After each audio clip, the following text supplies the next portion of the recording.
sometimes there is this elation and all of that from the rapture of the deep, as they call it, or the, I can't remember what they call it in the sky, it's something rather similar. But you can actually lose this idea of your orientation. I find that even when you have a slight negative, well, not totally negative G, but when you even push over and have a little bit of lightness, start to float, or when you even have like a 2G turn and you feel the heaviness, I find these physical feelings kind of well, elating, or I find them exciting. Some people find them unnerving. One of the problems is that I have that problem is that there are times that people you get into space and they do strange things. Like at the one in Venice, this woman jumped into it.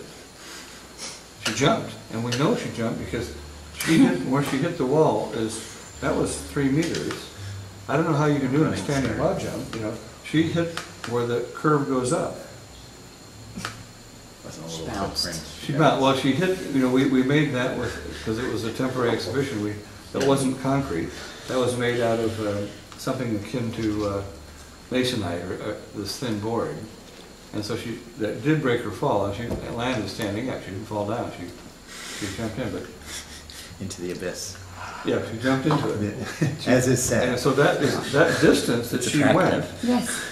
I don't know how you can do it's like a bug to light. She had to take a couple steps to propel herself that distance, because that was 3 meters, you know. Yeah. And so I don't know how far you can jump in a broad jump, but no. You know, standing 6 feet, you know, if you can do 6 feet, that's pretty good. So she hit beyond 6 feet. So she took a couple steps to hurl herself into this thing. You know, what people will do, you never have ideas. I had this, and I have an American sued over this very same thing at the Whitney Museum. Someone, there she was leaning against what she thought was the wall. Her testimony is exactly the verbatim this. There was this wall. Actually, it was a receding wall. I leaned against it and it wasn't there. She just fell to the floor. Proof that the art works. Yeah, exactly. Proof that the Well, you know, that's kind of that's an attention. That's an attention because it looks, there is a solidity to it. It looks really good, but you know, everybody knows that's light. And I'm sorry, it doesn't look like a wall. Well, I mean, actually, while you're on the Ganzfeld, though, in that saying about no horizon. yes, that people did get that little tippy in that. Yeah. Right, so you don't have a horizon and you do have a disorientation, up, down, left, right, starts to depart, right, in this new landscape, no horizon. Yes. So I'm interested in, so we have a physical disorientation in terms of the coordinates we're used to.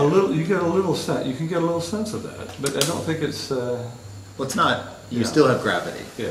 But then there's this other part, because there's the geographic orientation or spatial orientation, and then there's the inside-outside disorientation in the Ganzfeld. So you've dissolved the horizon, and then the next thing you dissolve is the thin layer of boundary between. We don't do that for too long, but we do it, as you saw, and that's where we had trouble. When we had that, everything was fine until we dissolved everything, and then the people had, that was when they had the problem. So I wanted to go there. Maybe it goes with your question, but where in that event where we met in Fribourg, the incident. Yes.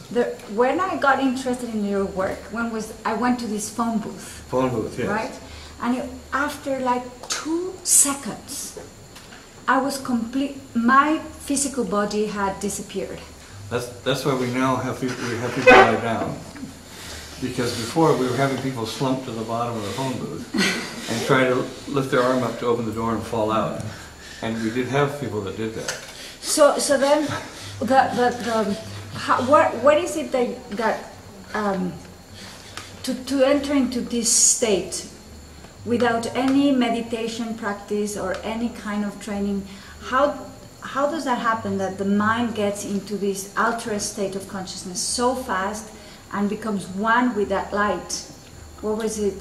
I think that, you know, it's very much like a deer to the headlights of a car. We always wonder why the deer is stopped by the car and, by the headlights, and then gets hit by the car. Or they even seem to jump in front of the car. But we've had that happen to us too. Basically, we have this primal relationship to light, and it is really powerful. And if you use light like in the film, because that's, motion picture is using light, but we use image to tell a story, and so the power of light is diminished. But in a space, you can have the power of light very strong if you take away image, you take away object, and even again, you take away this horizon, this sense. Then this light has the power, like a near-death experience, like Saul on the road to Damascus, his epiphany, as in Samadhi, or the different spiritual experiences where we talk about enlightenment. We are talking about using words to describe something that is totally physical and takes us away. And all of these experiences are talked about using a vocabulary of light. And so, for me, I wanted to use light like in the fire. We often, you look at a fire, sometimes you just find yourself staring into the fire, campfire or something like that, and it's really very powerful and strong. It engenders a theta state. Theta. So, theta, yeah. Mm-hmm. Theta, yes. And so that is a certain, has a certain brain wave. It's not alpha state, but then we're working toward the alpha state, very interested in that. And I worked with Ed Wirtz and Robert Irwin. We worked on the alpha state. And also we worked on biofeedback to get the astronauts to slow down their heart rate, because the early rockets were made to carry bombs. So they accelerated very fast, and they often had 9G, 9 gravity on takeoff. Now you see these things moving really slowly like this. But at first they saw the V2s and the Minutemen and the early rockets, they just shot off right away, and they were barely surviving the liftoff experience, and so their hearts were fibrillating. So Ed Wirtz went to study fakirs and different adepts in India, and the heart is actually not an involuntary muscle. You can, with biofeedback, teach somebody to slow down their heart rate. And it's like this: if you don't know how, you can't tell me how you do this, but you know how to do this, and you know how to not do this. That's all you need to know, when you're doing it and when you're not doing it. If you know that, then you can teach control of that. So this was the idea of biofeedback. And so they started doing this with the, as you know, at the time of Timothy Leary and Baba Ram Das. This is the famous, and David Nolis. These are the three who were the famous psychologists at Harvard.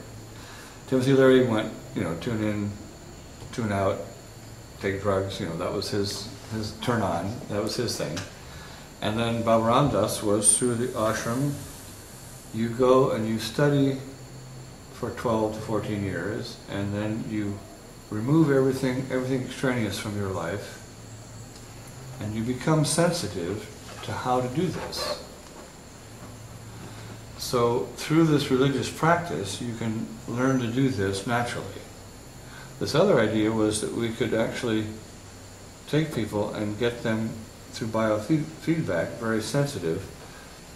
You didn't have to change their lifestyle, didn't have to do all that. But what we found happen, which was very interesting, is that if you do this to people, in 10 years they've changed their lifestyle. All the people that went to the moon are religious nuts. They learned all these things, and they all became sort of different by the experience. Here you had this preparation to become sensitive that then makes you able to learn to do the experience yourself. It almost didn't make any difference. You ended up at the same place 10, 15 years down the road. So this was interesting. This is the same idea that Richard Feynman would have, because the man who wrote QED was a Nobel laureate and also maker of the bomb, that physically made the bomb. He was one who looked at, through quantum physics, as we're almost coming to, we're beginning to, whatever we are looking for is what we find. And so that we're almost creating this world and becoming co-creators. So he was coming from the other end, almost to this Eastern idea of religion and of life. And he was very interested in that. So that was quite something. And he was a good friend of artists, and Robert Irwin knew him, I knew him, Edwards. These were people that all mixed together at that time when America had this great optimism. When we were going to the moon and we had goals as a society, except we wanted to make war at the same time, which is what bankrupted us. But that's another matter. But there was a time of great hope and great goal setting and heading toward goals that we did. And that made for this time in the Los Angeles area. It was very heady. I mean, the rockets may have been shot out of Florida, controlled in Houston. That's all political. But in terms of where it was all made, it was basically all made in the Los Angeles area. Some up at Boeing in Seattle, but mostly all there. Propellants a little bit in Huntsville, Alabama, but basically all the craft were made in LA. And so you had all these people pushed together almost in a critical mass. That was very exciting. And that was a period that influenced us all. And Bob and I and Ed were working on the Skylab, which didn't happen, but we all worked on that. And so this is getting artists and psychologists, physiological psychologists, to work on the space program. So it was really an interesting time. And a lot of this came out of that sort of hopeful idea. I thought we could control light then. It would happen very soon. But it wasn't until later in my life that we now have LED and computer control and can do this. It had to have a customer. It had to have a consumerist idea to come to this point now, but I'm glad I'm at least seeing it in my lifetime, that we can do this with light today. It would be also useful maybe for viewers would be to talk just a minute about color, because I think a lot of people ask questions about color, and in the sky space here in the pyramid, you've learned with the new LEDs to use color in a very sophisticated way. I think in a way no artist has ever been able to do that. And also what's remarkable for me is that you not only have left the palette of pigment, which is reflected light, you've gone to light that's emitted, but then you're also using the palette inside the brain. And yes. I think it's something that people don't quite understand how color works. Well, we're quite unaware of the fact that we award the sky its color. We think it has a color that we receive. But because we give the sky its color, through the context of vision, I can make the sky any color that you like. This is a surprise to most people, because they don't realize how much of reality that we receive, we are a part of creating. And sometimes psychology will call it the difference between prejudiced perception, which is a learned way of perceiving, and the actual mechanics of perceiving that we have as a creature. And it is between the creature limits, where we can see and not see, and what the eye can do and not do, and the prejudice or the inculcated ways that we decide to see by how we are raised in this culture. That my art takes place between those two limits. And I will vary toward one.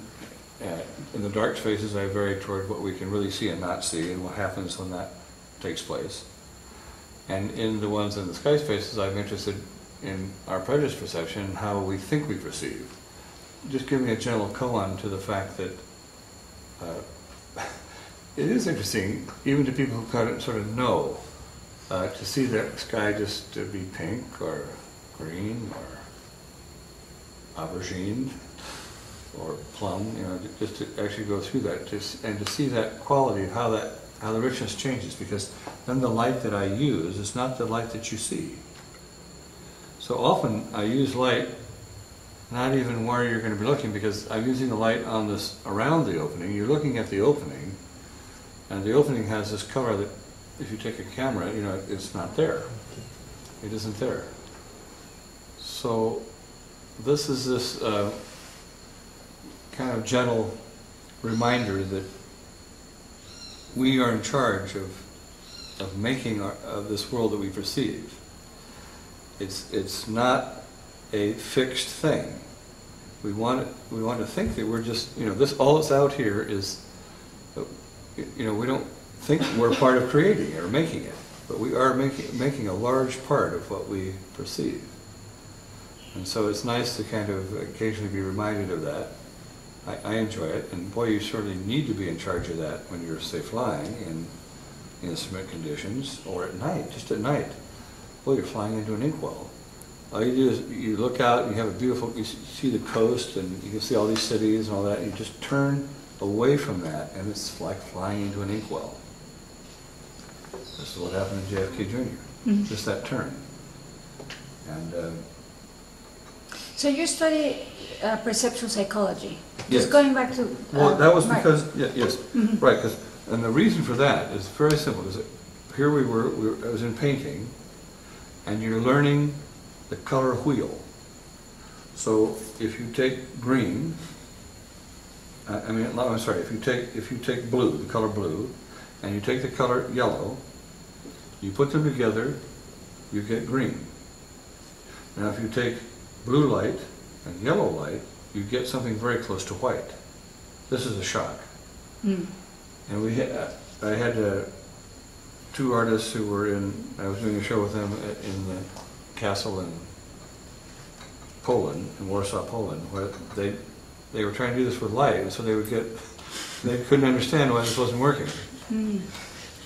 It is a shock to realize that, you know, also we can have very nicely on our piece of paper, we can take Euclidean geometry, and we can have all these concepts that work very nicely on a piece of paper, but as soon as we get to space, the space is curved, and so the straight line between 2 points is not the shortest distance, it's a curved line.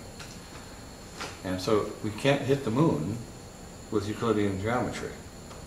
So we have to go to that next step. It's like when we find a contradiction in our theories, we have to pull back so that we can include we have a larger viewpoint to include the contradictions. Because we find these contradictions all throughout in our learning. Sometimes the learning that we do creates the contradiction. I'll do one example. We've learned to see 3 dimensions in 2. In other words, we can take a drawing or a photo on 2 dimensions and we're able to imagine it in 3. Okay, this is this so-called window experiment that has a window in perspective, like this. And there's a background that's an even background like this of paper, white photographic paper. There's a machine down here that can turn it. Now, what's very interesting is that we can take this and we can turn it like this, or we can turn it continually around. And we're not able to guess even 50% of the time. We can correctly identify what's really happening less than 50% of the time. It's not even as good as flipping a coin. Now the people who aren't able to see the so-called primitive cultures, this would be like, they had them in the New Guinea natives and also in Africa, the Pygmies. And they don't see, when they take a picture of an elephant, they don't, and you show them a photo of an elephant, they don't see an elephant. They see this small little thing here on the, what you handed them. So they have not learned to see 3 dimensions by being presented a 2-dimensional image. But when they take this test, they never get it wrong. So they're able to see reality every time. So here's a learning that we've put together that now has a cost. It makes us unable to separate the illusion from reality. So sometimes when you learn a certain way, other things are obscured. And it's just like if you learn a certain kind of religion one way, that's the only way you see it, and you won't see this other way. It's just nice to remind ourselves that we have these places where we have strong learning that then may obscure other intelligences or other possibilities, other knowing. And we have accepted this one here because it's not too bad. It allows us to make plans for buildings. We can look at the screen here and see everything in 3 dimensions and photographs. But we created the camera to try to see like we see. So we have the optics, we have the